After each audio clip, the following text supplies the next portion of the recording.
শুভ সকাল। আজ সোমবার ২৮ এপ্রিল ২০২৫ খ্রিস্টাব্দ, ১৫ বৈশাখ ১৪৩২ বঙ্গাব্দ, ২৯ শাওয়াল ১৪৪৬ হিজরি। বাংলা সাহিত্য অঙ্গনে অনন্য মননশীল বহুমাত্রিক জ্যোতির্ময় প্রথা ভাঙার রূপকার হুমায়ুন আজাদের জন্মদিন আজ।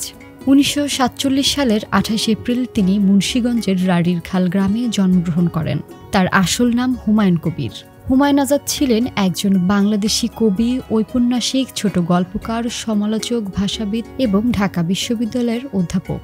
বাংলা ভাষাতত্ত্বে বিশেষ অবদানের জন্য ১৯৮৬ সালে তিনি বাংলা একাডেমি সাহিত্য পুরস্কার লাভ করেন।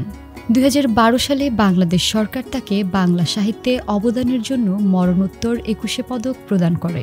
তার সাহিত্যকর্মে নারীবাদ, ধর্মীয় মৌলবাদ এবং সমাজের বিভিন্ন কুসংস্কার নিয়ে স্পষ্ট বক্তব্য দেখা যায়। ৫৬,০০০ বর্গমাইল তার উল্লেখযোগ্য উপন্যাসগুলোর মধ্যে অন্যতম। ১৯৮৭ সালের আজকের এই দিনে চেন্নাইতে জন্মগ্রহণ করেন দক্ষিণী চলচ্চিত্রের জনপ্রিয় অভিনেত্রী সামান্থা রুথ প্রভু। তার পুরো নাম সামান্থা রুথ প্রভু আক্কেনেনি।